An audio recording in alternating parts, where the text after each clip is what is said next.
제가 한 벌써 20년 정도 된 영화인데 2001년에 11월에 개봉된 흑수선이라는 영화가 있어요. 흑수선이라는 영화인데요.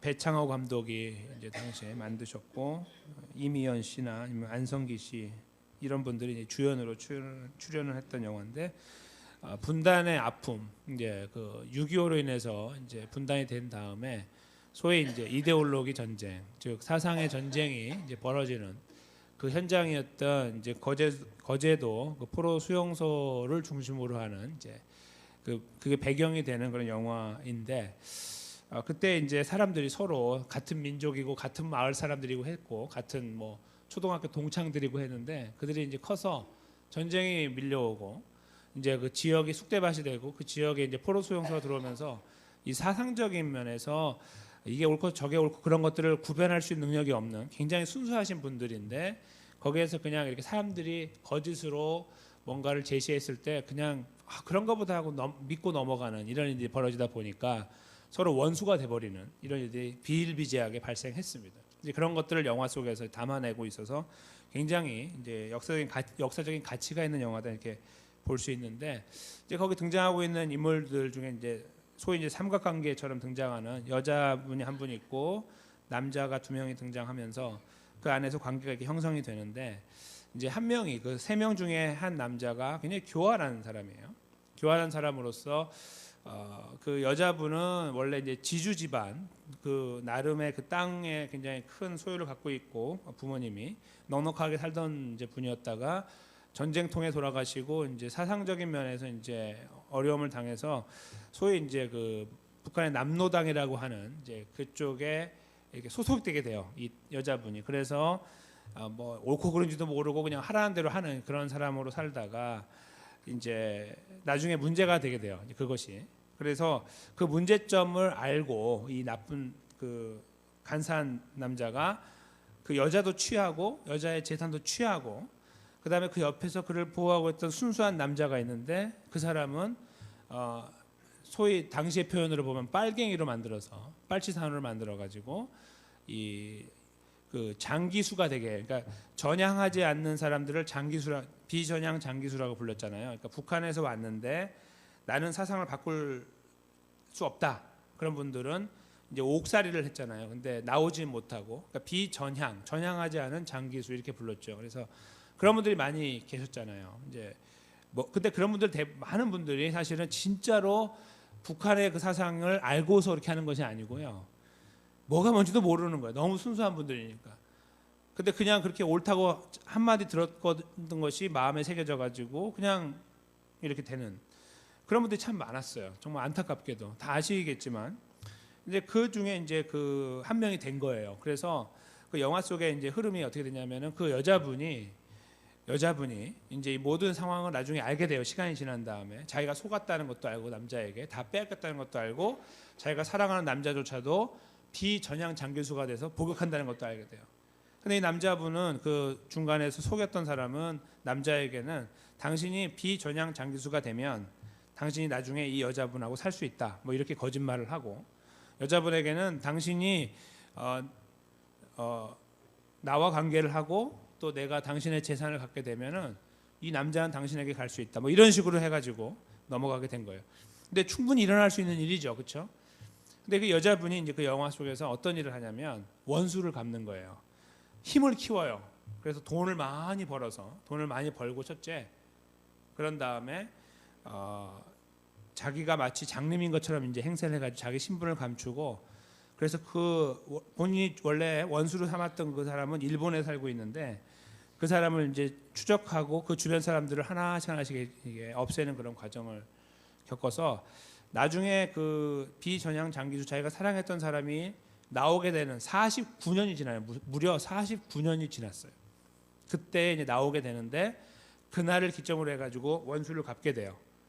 이제 그 서울역 그 한복판에서 그래서 본인이 준비한 총으로 이제 그 상대방을 죽이는 이런 일들을 하면 그 이제 그 일본에 가 있던 그 사람을 불러내가지고 유인해가지고 이렇게 그런 그 처단하는 장면이 나오는데 그것을 볼 때 그 마지막 부분이 마치 그 동안에 막 이렇게 쌓여왔던 스트레스가 확 풀리는 듯한 느낌이 확 들어요. 이렇게 막 긴장이 되다가 그 한 방으로 모든 게. 근데 나중에 그 여자분도 거기서 이제 공교롭게도 돌아가시게 돼요. 그래서 굉장히 슬퍼요. 왜냐하면 그 둘이 이제 만날 수가 있는데 49년이 지났으니까 드디어 만날 수가 있거든요. 자유롭게 막 다 백발이 됐죠.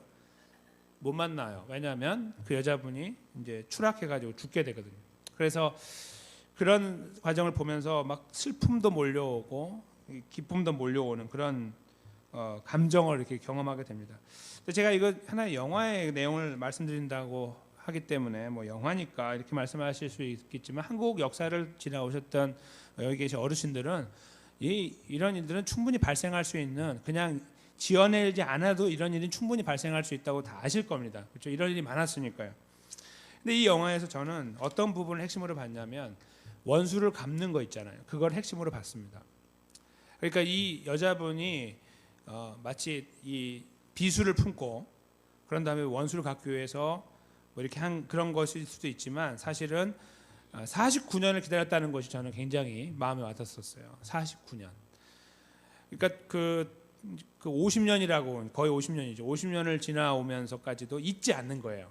원수를. 그리고 반드시 갚는 거죠. 그게 이제 어떤 의미에서 집요함도 보이기도 하고 잔인함도 보인다고 말할 수도 있고, 그렇게 여자가 그렇게 잔인하면 어떡하냐? 뭐 이렇게 말씀을 하실 수도 있겠지만 이게 우리의 케이스가 됐을 때는 달라지잖아요. 그렇죠? 우리가 그 주인공이 됐다고 하면 내가 그 여자분이라고 한다면 나는 어땠을까? 그냥 쉽게 잊을까? 내 모든 것을 다 뺏겼는데 모든 것을 빼앗겼는데 부모도 재산도 내 정결도 빼앗기고 나의 사랑도 빼앗겼다고 할 때 아무것도 이 세상에 의미가 없어졌다고 할 때에 거기에 그 사람이 예수 그리스도를 믿는 사람이 아니라고 더더욱 한다면요. 그렇죠? 오직 이 세상이 마지막이라고 한다면 무엇을 하겠냐 이거예요. 원수를 갚아야죠. 그런 의미에서 저는 굉장히 통쾌하고 인간의 어떤 감정을 잘 표현하고 있는 부분이 아닌가 생각을 했다는 것이죠. 근데 오늘 이 본문에요, 이와 비슷한 이야기가 나오는 거예요. 이 하나님이 사람과의 관계 속에서 이러한 모습을 갖고 계세요. 소위 말하는 소위 이 원수갚기라고 하는 거죠. 원수갚기. 원수갚기가 사실은 어디에서 온 거냐면 그런 의미에서 보면 오늘 본문에 나왔다고 한다면 하나님께로부터 온 거예요. 원수 갚는 거. 하나님은 사랑이니까 다 품어주고 원수도 다 필요 없다. 다 와라.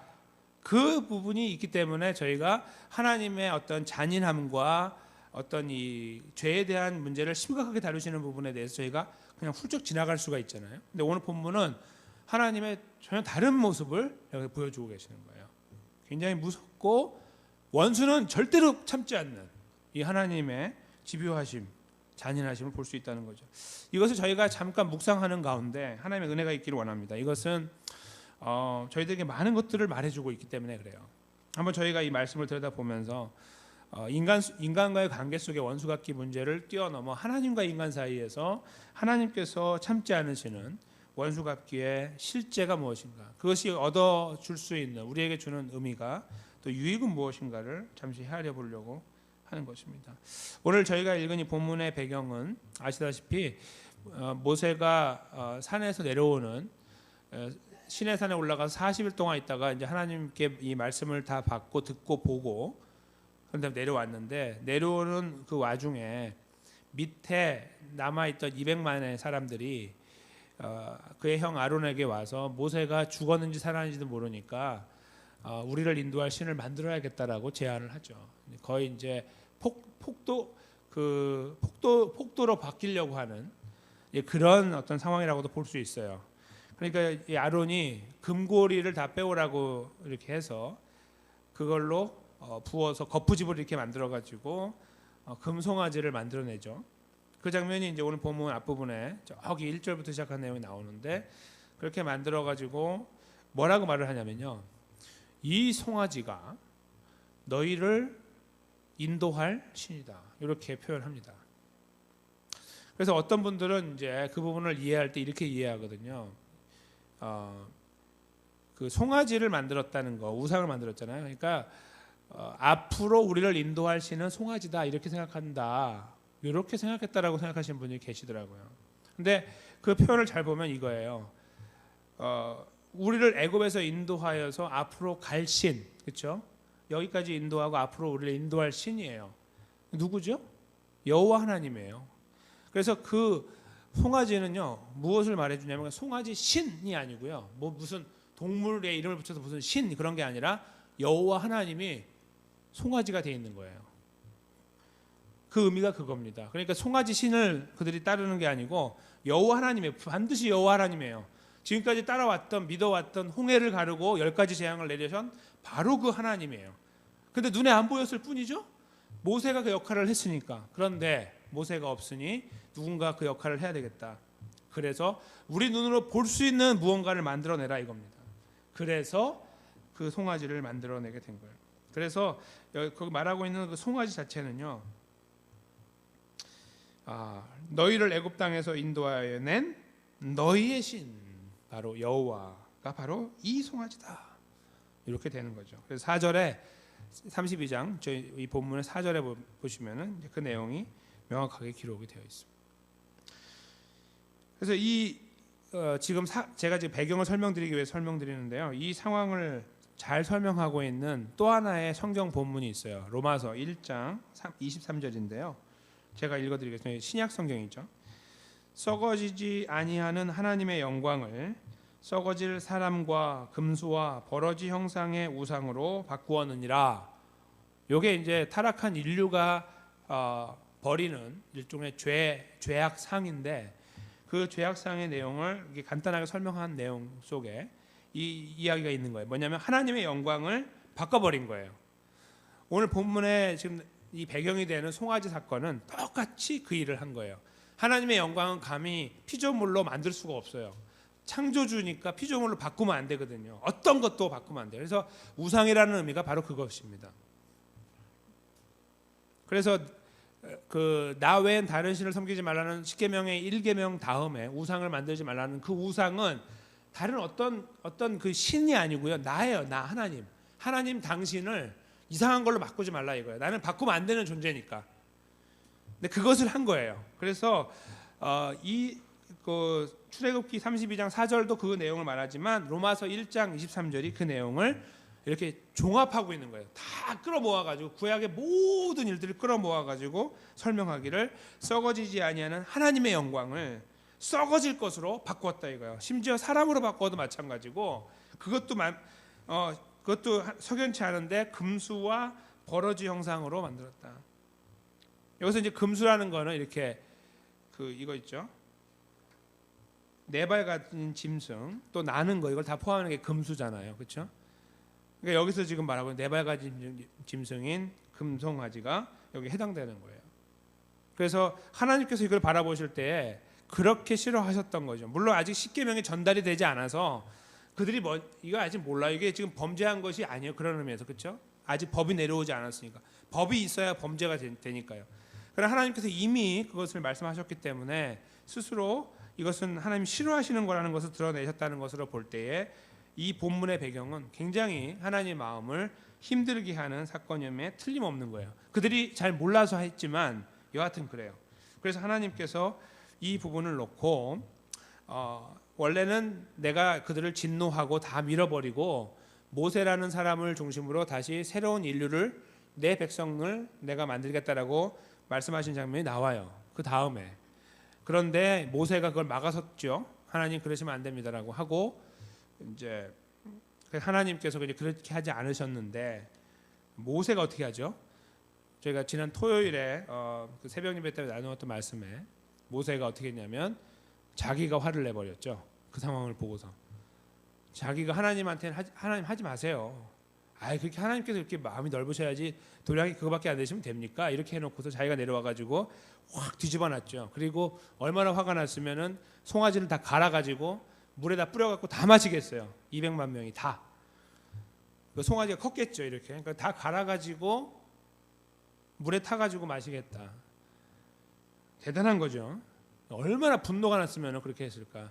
십계명은 옛날에 다 깨트려 버리고 금송아지를 갈아갖고 다 마시게 한 것이 오늘 본문 앞에 나오죠. 그런 다음에요. 오늘 본문은 그럼 무엇이냐면 모세가 또 화를 내는 건가? 그것이 아니고 오늘 본문은 하나님께서 화를 내는 거예요. 이 본문은. 이제 지금 여기에 이제 25절에 보시면은 당시 상황을 설명하는 단어가 방자라고 나오죠. 백성이 방자하다. 그러니까 뭔가 이렇게 좀 정돈되지 못한 거죠. 막 질서가 없고 무질서하고. 왜냐하면 그때 막 그 안에서 모세 없는 상태에서 송아지를 만든 다음 날 제사를 드렸거든요. 하나님이 원하지도 않는데 하나님께 뭐 한다고 하고 나서 그들이 거기에서 이제 잔치를 벌였어요. 근데 그 내용을 말하는 거죠. 그래서 백성이 방자하여서 왜 그렇게 했냐면은 아론이 그들로 방자하게 하였기 때문이다. 왜요? 송아지 만들었으니까. 그다음에 원수에게 조롱거리가 되게 했다. 즉 원수라는 거는 사람도 말하지만 하나님의 이름을 대적하는 다른 민족들 내지는 소위 그들을 따르는 자들 이렇게도 볼 수 있는 거겠죠. 네, 그렇게 하나님께서 이 내용을 평가하신 다음에 모세가 이제 이야기를 하기를 이게 지금 어디서 나온 이야기인지 아직 모르죠. 모세가 이제 진 문에 서가지고 이제 어떤 제일 높은 자리나 이런 데겠죠. 사람들이 다 볼 수 있는 데 서가지고 말합니다. 누구든지 여호와의 편에 있는 자는 내게로 나오라. 이렇게 하니까 레위 자손이 나왔어요. 숫자가 얼마인지 모르지만 이제 그 20세 이상 남자로 따졌을 때 싸울 수 있는 남자로 따졌을 때 전체가 60만 명 정도 됐으니까요. 거기에서 이제 그 12분의 1, 13분의 1로 이렇게 쪼개면은 한 4, 5만 명 정도 되거든요. 그쯤 되는 숫자일 가능성이 많죠. 이렇게 모여서 우르르 나온 거예요. 근데 레위 자손은 사실은 누구냐면요. 모세의 식구들이에요. 모세가 레위에서 나왔으니까. 레위가 자기의 이 근거가 되는 거죠. 자기 지파니까 결국은 팔이 안으로 굽는 형식이 된 거예요. 그래서 식구들이 모여오게 된 거예요. 모세 중심으로. 근데 그때 그 다음에 이제 27절에 나오죠. 이게 어떻게 시작됐느냐. 모세가 그들에게 이르되 이스라엘의 하나님 여호와께서 이렇게 말하죠. 이같이 말씀하시기를 너희는 각각 허리에 칼을 차고 진 이문에서 모여있는 그 진에서 여기에서 끝까지 전체를 다니면서 왕래하며 각 사람의 그 형제를 또 친구를 이웃을 죽여라. 이렇게 말씀하셨다는 겁니다. 이게 하나님의 이 분노를 표출하시는 방법입니다. 그리고 원수 갚기이죠. 하나님의 원수가 되어진 등을 돌린 자들을 향한 하나님의 참지 못하시는 모습을 여기 드러내고 계신 거예요. 그것을 모세에게 지령하셨고 모세는 그걸 받아서 사람들을 뽑았고 그 다음에 칼을 차게 하고 사람을 죽이게 한 겁니다. 그게 오늘 본문에 나와 있는 하나님의 이 분노의 그 무게가 되는 것이죠. 28절에 보시면 레위 자손이 모세의 말대로 행해서 당시에 그 하루에 죽인 숫자가 3,000명 가량. 저는 숫자가 얼마 안 되는 것 같아요. 별거 아니죠. 3,000명은 200만에서 별거 아니에요. 근데 다니면서 죽였을 때 사실 분위기를 생각해 보시면 이게 얼마나 어려운지 아세요. 그냥 지금 그들이 서로 싸울 만한 분위기가 아니에요. 그렇죠? 그냥 같이 이렇게 모여서 여기까지 왔고 서로 도와가면서 왔고 그냥 하나라는 느낌을 갖고 있는데 죽여라 그럴 때 어떻게 죽여요? 왜냐하면 여기 레위 사람들도 사실은 같이 동조했잖아요. 이거 송아지 만드는 거예요. 똑같이 그 자리에 있던 사람들인데 이 사람이 잘하고 나는 못하고 이게 아닌 상태예요. 근데 칼을 차고 죽이라고 할 때 그게 그러면 다 죄인을 모아서 죽이는 게 아니기 때문에 얼마나 힘드냐 이거예요. 가까이 지내던 사람을 죽여야 될 수도 있는데 그렇죠? 근데 지금 여기에서는 막무가내로 죽여라 그냥 일단 다 죽여라 이렇게 하면 했을 때 3,000명을 죽였다는 거는 산술적으로 보면 얼마 안 되지만 비율로 따지면 그렇죠? 그러나 굉장히 힘든 숫자예요. 나오기가. 그냥 자기 친구 같이 가까이 있는 사람을 죽인다는 이 상황은 어색하기 짝이 없을 뿐만 아니라 스스로가 자기에게 느끼기에 내가 어떻게 내 친구를 죽입니까? 라고 할 수 있는 상황은 아니겠냐 이거죠. 그렇게 볼 때는 굉장히 많은 숫자예요. 그걸로 따지면 한 10명 이것도 굉장히 힘든데 3,000명을 죄인을 죽이는 게 아닌 상태에서 죽일 때 무작위로 아무나 막 죽일 수 없잖아요. 그렇죠? 그러니까 얼마나 힘들겠어요. 그런 것들이. 근데 아마도 느낌상으로는 이 일을 동조하면서 가장 앞장섰던 사람들을 중심으로 죽이지 않았을까라는 생각을 해봐요. 왜냐하면 이렇게 그 리더들을 사람들이 알고 있으니까 누가 뭘 했는지는 대충 알 수 있으니까 말이죠. 그래서 여하튼 다니면서 3,000명 가량을 죽이게 됐는데요. 그 사건이 끝나고 나서 하나님 말씀을 보세요. 29절에 모세가 이르되 각 사람이 그 아들과 형제를 쳤으니 죽였으니까 오늘날 여호와께 헌신하게 되었다 이렇게 말을 하고 그 다음에 그가 오늘날 너희에게 복을 내리시리라 이렇게 말씀합니다. 오늘 본문에 나와 있는 단어로 보면 27절에 도륙 그렇죠. 막 처단하는 거죠. 막 죽이는 도륙과 그 다음에 29절에 복이 아이러니하게 연결되어 있는 거예요. 하나님께서 갖고 있는 분노가 확 표출돼 가지고 싹 나타나고 나니까요. 그 다음에 뭐가 나타나는 거예요? 복이 나타나는 거죠. 그래서 하나님께서 이 본문에서 하나님의 복이라는 것은 그냥 주어지는 것이 아니다 하는 것을 보여주고 있습니다. 그냥 프리로 확 주는 것이 아니라 어떤 문제가 발생했을 때는 거기에 대한 대가가 치러진 이후에 주어진다라는 것을 보게 돼요. 근데 이 오늘 본문을 그대로 답습하듯이요. 이제 훗날에 그 이스라엘에 어떤 일이 벌어졌냐면은 시딤이라는 곳에 이제 여기를 떠나서 시딤이라는 곳에 가서 머물게 되는데 거기 모압 여인들이 많이 있었는데 굉장히 아리따웠나 봐요. 그래서 이스라엘 남자들하고 이제 그 아무래도 좀 약간 더 다르니까 본인들하고 더 좋아 보였을 수 있죠. 거기서 이제 음행하기 시작했다라고 성경이 쓰는 내용이 민수기에 나와요. 민수기 25장 1절부터 15절에 보면 하나의 사건이 기록되어 있는데 그 모압 지방에서 음행하는 일로 인해서 하나님께서 거기에 어떤 벌을 내리셨는데 사람들이 죽어나가기 시작해요. 그 일로 인해서. 근데 그 문제를 해결하기 위해서 그 하나님께서 이제 이 상황을 놓고도 굉장히 이제 분노를 하고 계시는 상황 속에 6절부터 시작하는 내용이 굉장히 특이한 사건이 벌어지는데요. 이스라엘 백성들이 이제 하나님 앞에서 막 울고 있었어요. 이 일로 인해서 사람들이 죽고 그러니까 죄송합니다. 우리 잘못했습니다. 막 이러고 있는데 그 상황을 마치 영화의 한 장면처럼 이스라엘 어떤 사람이 여인을 데리고 미디안 여인을 데리고 이제 그쪽에 여인을 데리고 자기 텐트로 들어가요. 이렇게. 그러니까 지금 그 일로 인해서 이 일이 벌어져가지고 사람들이 죽어나가고 있고 힘든 가운데 있는데 데리고 들어가는 거예요. 웃기죠. 그래 그때에 제사장 아론의 손자였던 비느하스가 창을 들고 들어가요. 따라 들어가가지고 현장에서 그냥 죽입니다. 그래서 남자의 등, 여자의 배가 뚫려서 둘이 한꺼번에 죽게 됩니다. 그래서 살인을 저지르죠. 분명히 잔인한 죽음이죠. 그렇게 한 다음에 이 하나님께서 이스라엘에게 연병을 그쳐줍니다. 그래서 하나님 나중에 비느하스를 칭찬하시고요. 그에게 복을 주시고 네 후손은 영원히 제사장으로서 섬기게 될 것이다라고 이제 그렇게 그를 높이고 칭찬하시는 장면으로 이어지게 돼요. 이 그 내용 속에 오늘 본문하고 굉장히 흡사하죠. 같은 민족이고 근데 하지 말라고 한 일을 한 것을 놓고 아무도 분노하지 않는데 비느하스가 분노를 한 거예요. 여기 오늘 본문에는 누가 분노를 했죠? 모세가 아니고 레위 지파 사람들이 비슷한 역할을 한 거예요. 근데 무엇을 했냐면요, 죄를 가만두지 않는 거예요. 죄를 죽인 겁니다. 오늘 본문에도 죄에 대해 하나님께서 그걸 소위 이제 죄 또는 원수라고도 볼 수 있는데 이거를 하나님이 처분하기 위한 과정은 그래 내가 싹 씻어줄게 그렇게 입으로 닦고 가는 게 아니라 죽이고 간다 이거예요. 그게 하나님의 방식이다 하는 것을 여기서 저희가 분명하게 엿보게 되는 거예요. 오늘 사건과 조금 후에 이루어지는 시딤에서의 사건 같은 모세가 그 자리에 있었는데 그런 일을 통해서 하나님은 복으로 가는 그 과정은 반드시 죽음이 있다는 거예요.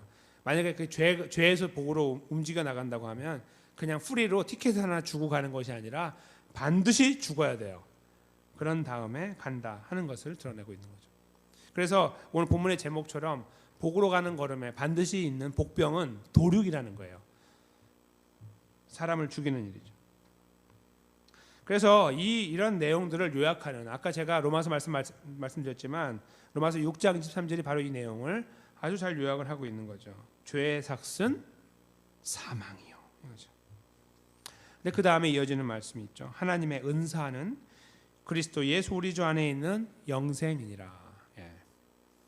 죄의 삭은 죽는 것이고 그리고 이 죽음이 있은 이후에 복이 있다, 영생이 있다라는 것입니다.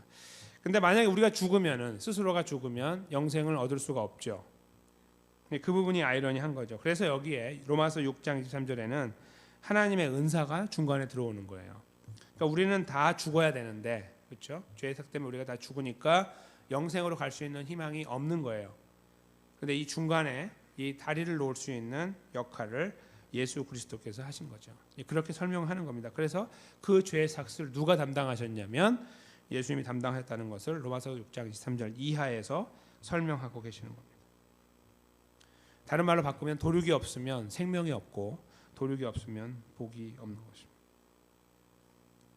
야고보 사도는 야고보서 1장 15절에서 이 내용에 대해서 조금 다르게 설명하고 있지만 죄와 죽음은 항상 연결되어 있다는 것을 설명하기를 이렇게 말해요. 욕심이 잉태하면 죄를 낳고 죄가 장성하면 사망을 낳는다. 이렇게 그러니까 욕심과 죄와 사망을 이어가고 있는데 거기에 중간에가 죄가 있고 사망이 있는 거죠. 그러니까 성경에서 하나님께서 이런 여러 가지 과정을 통해서 말씀하시려고 하는 게 무엇일까요? 죄는 반드시 그 값을 치러야 된다 이거예요.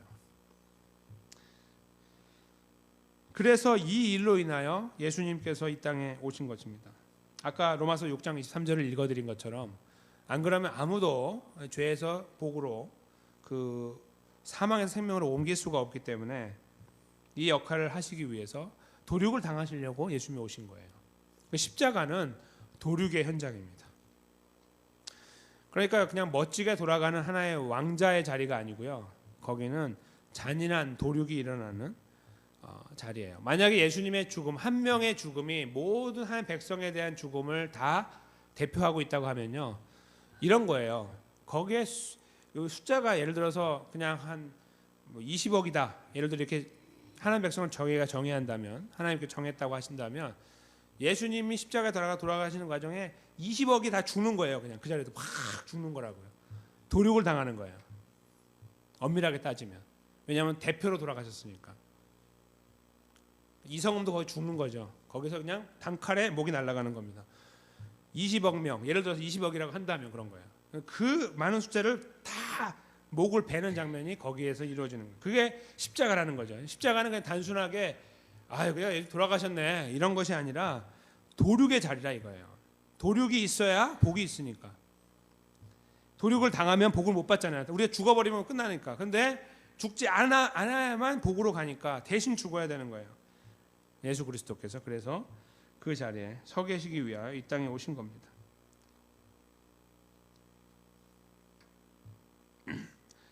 히브리서는 저희들에게 이 십자가에 대한 설명을 조금 다른 각도에 설명하는데요. 이렇게 설명을 하고 있어요. 율법을 조차 거의 모든 물건이 피로써 정결케 되나니, 9장 22절이에요. 히브리서 9장 22절. 율법을 조차 거의 모든 물건이 피로써 정결케 되나니, 그러니까 피가 중요하다 이거죠. 정결케 하는데, 그러면서 하는 말이 마지막에 피 흘림이 없은즉 사함이 없다 이렇게 말씀하고 있습니다. 오늘 본문을 계속 반복하고 있는, 아주 분명하게 해주고 있는 말씀들이죠. 피 흘림, 도륙, 죽음이 없으면 죄사함도 없고 생명도 없고 영생도 없다. 이 내용을 다시 드러내주고 있는 겁니다. 그래서 예수님의 오심에 대한 설명은 그냥 죽음으로 치닫기 위해 오셨다 이렇게 보는 것이 맞고, 잔인하게 찢겨버리기 위해 오셨다. 그런 것들이 오히려 더 예수님의 오심을 설명하는 데 도움이 됩니다. 크리스마스와 같이 화려한 것은 사실은 지양하는 것이 좋아요. 그래서 너무 화려할 필요가 없다 이거죠. 대략적으로 주님의 오심만을 기억할 수 있으면 되는 거지. 왜냐하면 예수님의 오심은 화려함이 아니었거든요. 화려하려고 오신 것도 아니고, 앞으로 오실 재림하실 때는 화려하죠. 사자와 같이 오신다고 하셨으니까. 근데 예수님 처음 오실 때는 양처럼 오셨거든요. 아무것도 아닌. 그래서 오히려 저희는 크리스마스 때 너무 화려하지 않으면서, 그러나 죽음을 동시에 기억하는 것이 훨씬 바람직해요. 그게 성숙한 그리스도인들이 크리스마스 탄생을 바라보면서 고민하는 그러한 모습이라고 생각합니다. 그래서 이사야 53장 5절에 보면 예수님의 오심에 대한 설명을 아주 잔인하게 쓰고 있는데요. 유대인들이 구약만 믿잖아요. 그렇죠? 신약은 믿지 않고. 근데 그 중에서도 이 가장 고민하며 힘들어하고, 제가 들은 바로는 읽지 않고 넘어가는 부분이 바로 이사야 53장이라고 들었어요. 제가 유대인을 직접 만나서 랍벨을 만나서 대화할 수 있는 기회가 되면 한번 물어보려고 합니다만 이사야 53장을 읽습니까? 안 읽습니까? 이거죠. 이사야 53장은 메시아에 대한 예언으로 가득 차 있죠. 처음부터 끝까지. 근데 예수님이 그 메시아가 고난을 당한다는 거예요. 그들의 머릿속에는 메시아는 왕으로 와야 돼요. 다윗처럼 강력한 왕으로 와야 되기 때문에 절대 고난하고 관계가 없어야 돼요. 근데 이사야 53장은 완전 고난으로 점철돼 있어요. 예수님의 걸음이, 그 메시아의 걸음이. 예수님이라고 안 믿으니까 그분들은 그 메시아가 그렇게 된다는 거예요. 그러니까 이게 있으면 안 되는 책이 들어와 있는 거죠. 그런 의미에서 굉장히 그들에게 바더가 되는 부분이 아닐까 생각이 드는 거예요. 그 내용의 5절은 이렇게 씁니다. 그가 찔림은 우리의 허물을 인하며 그가 상함은 우리의 죄악을 인함이라. 그가 징계를 받음으로 우리가 평화를 누리고 그가 채찍에 맞음으로 우리가 나음을 입었도다. 기가 막힌 말씀입니다. 아직 오지도 않은 구원자를 향해 이렇게 쓰고 있다는 건 기가 막힌 거예요. 이렇게 확실한 예언이 세상에 어디 있습니까? 세상에 어느 역사가 이런 이야기를 하고 있냐 이거예요. 어느 역사가 없어요. 이런 일은 없어요. 세상에 정말 그대로, 그렇죠? 이대로 예수님이 오셨어요. 그가 찔린 우리의 허물 때문에 오셨고 상함은 우리의 죄악 때문이고, 그렇죠? 그가 징계를 받는 건 때문에 우리가 평화를 누리고 채찍에 맞아 우리가 나았어요. 이사야가 뭘 쓰고 있는지도 모르고 쓰는 거죠. 지금 하나님께서 훗날 수백 년 후에 이루실 놀라운 구원의 역사를 이루기 위해서 오실 예수님, 그의 죽음을 이렇게 분명하게 확실하게 기록하게 하신 것입니다. 그리고 예수님은 이 말씀 그대로 십자가에서 도륙을 당하신 거예요. 누구 때문에요? 우리 때문이고 더 정확하게는 개인적인 고백에 따르면 나 때문이죠. 나를 구원하여 하나님 백성의 자리에 세우시기 위한 하나님의 귀한 은혜의 길이었습니다. 그래서 저희가요, 은혜라는 거, 복 이런 것들을 이렇게 생각하면서 기독교 안에서 하나님과 관계 속에서 헤아릴 때마다 그냥 무작정 복 이런 거 있죠. 은혜 이런 것들에 너무 이렇게 막 달려가려고 하면 안 됩니다. 그러니까 어떤 과정을 지나서 가야지 점프를 해서 그리로 가려고 하는 경향이 많이 있어요. 고난이라는 건 별로 듣고 싶지 않고 이스라엘 사람들처럼 말이죠. 별로 듣고 싶지 않아요. 그런 건 대충 합시다. 그래서 그 다음 결론이 뭐요? 이렇게 묻고 싶죠. 빨리빨리 결론으로 가고 싶어요. 너무 결론은 좋으니까. 그러나 하나님은 그렇게 점프하고 싶어 하지 않으세요. 오늘 본문을 기록하신 하나님의 심정을 헤아려 보십시오. 아이고 뭐 이렇게 3,000명까지 죽이고 그러세요. 아까 그 위에서 산 위에서는 모세가 막 그렇게 하나님 그러시면 안 되죠. 그렇게 하지 마세요 그랬더니 알았어 안 할게 하고 하셨는데 다 내려와서 보니까 왜 또 죽이냐 이거예요. 하나님이 이렇게까지 잔인하게 하실 필요가 있냐 라고 하는데 하나님 하신 거예요. 그냥 왜냐하면 죄는 반드시 죽어야 되니까요. 하나님의 무서움, 그 어미하심을 저희가 읽어내야만 은혜를 안다 이거죠. 그렇게 은혜를 아는 자, 즉 이 구원의 은혜를 저희가 제대로 이해하고 예수님의 십자가가 도륙의 현장이었다 라는 것을 저희가 제대로 이해할 때 저희 마음에는 감사가 생기게 되어 있어요. 그래서 은혜라는 것을 이해하기 때문입니다. 그래서 사도 바울이 고린도 후서 6장 9절을 기록할 때에 자신들의 처지를 설명할 때 이렇게 설명해요. 정말 거지처럼 살았거든요. 왜냐하면은 어디 정착하고 산 것이 아니고 떠돌면서 복음을 전했잖아요. 뭐 몇 년씩 있는 경우도 있지만 그게 영원한 집이 아니니까 또 움직여야 돼요. 얼마나 힘들었겠어요, 그렇죠? 사람들이 인정해주지도 않고 무슨 뭐 벼슬을 갖고 있는 것도 아니고. 그래서 말을 해요. 자기들을 향해서 무명한 자 같으나 유명한 자다. 자기들이 죽는 자 같으나 보라, 우리가 살고 징계를 받는 자 같으나 죽임을 당하지 아니하였다. 이렇게 말해요. 사도 바울이 부요했던 이유는, 끄떡없었던 이유는 바로 이것 때문이었던 거예요.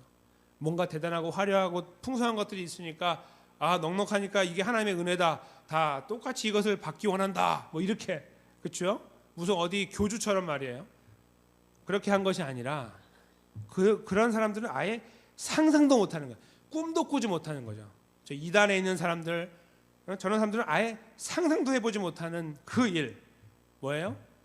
무명한 자 같으나 유명하다. 하나님께, 그렇죠? 기억하신 바 된 이름이니까.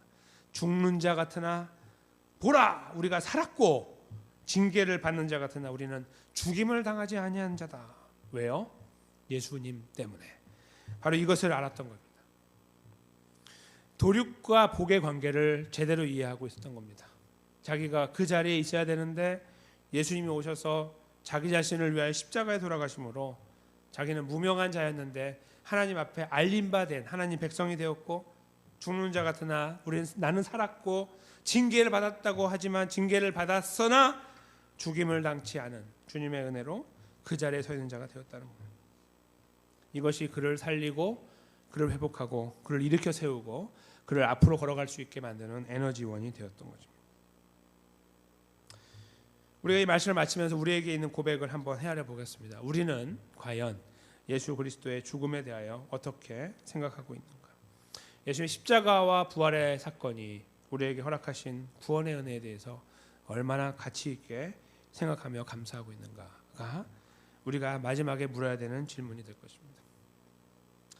그것은 때로는 공허해 보이기도 하고 nothing, 아무것도 아닌 것처럼 보일 때가 있습니다. 살아가면서 별로 도움이 안 되는, 실제로 뭔가 이렇게 역할을 하는 것처럼 보이지 않을 때가 참 많고, 오히려 세상의 지혜가 더 필요하다고 여길 때가 참 많지 않으신가요? 살아왔던 연륜과 경험들을 바탕으로 오히려 판단하는 것이 더 옳다고 여겨질 때가 더 많으시고, 관계나 모든 것들을 이루어갈 때 그러지 않으시는가요? 근데 사도 바울의 이 고백은 저희에게 다른 것을 주문하고 있는 것입니다. 아니다, 아니다라고 말이죠.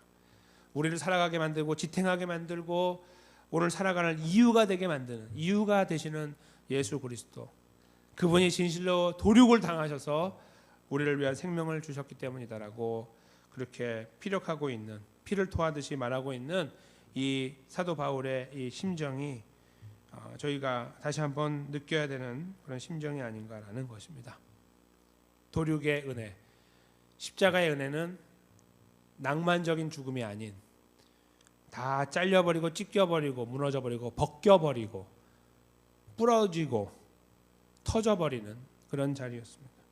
오늘 본문에서 저희가 굳이 하나님께서 이루지 않으셔도 되는 이 일을 통하여 하나님의 심정, 너희가 받은 생명은 이렇게 받는 것이다 라고 말씀하시기 원하여, 너희가 받는 복은 이렇게 받는 것이다 라고 말씀하시기 원하여 하나님께서 이루신 하나의 사건이 저희로 하여금 예수님의 십자가를 바라보게 하고 있음을 저희가 다시 헤아릴 때, 여기 계신 모든 분들, 저를 포함하여 사랑하는 성도님들께서 예수님 정말 감사합니다 라는 고백이 조금 더 새롭고 조금 더 풍성하고 조금 더 진솔하게 나오기를 원합니다. 그리고 그런 고백들이 우리 안에 있는 것은 정말 아무것도 아닌 것처럼 보이는데 이상하게도 그 고백을 들릴 때마다 삶에 희망이 생기고, 그런 고백을 잠깐 드렸는데 앞으로 갈 길이 열리고 길이 보이고 눈이 열리고 용기가 생기고 견딜 수 있는 능력이 생기고 참을 수 있는 능력이 생기고 품을 수 있는 마음이 생기고 용납하는 마음이 생기는, 모든 것들이 종합적으로 우리에게 은혜로 주어지게 되는 바로 그런 시작점인 것을 저희가 삶의 현장 속에 다시 한번 발견하게 되고, 주여 감사합니다, 이것이군요 라고 고백하는 그런 자리에 저희가 함께 세워져야 되지 않을까 생각을 합니다. 그러므로 다시 한번 우리 안에 계신 예수 그리스도, 이 모든 일들을 이루신 주인공이 바로 우리와 함께 계신다는 사실, 그것처럼 기가 막힌 일이 없죠. 그 사실 앞에 저희가 다시 한번 세워져서 주님을 붙잡고, 내 안에 계신 주님을 붙잡고 이 걸음을, 도륙당하신 주님을 바라보고 감사하고 기뻐하며 소망을 거기에 두면서 오늘의 걸음 묵묵히 그리스도인의 참다운 걸음으로 계속 이어서 걸어가는 자리,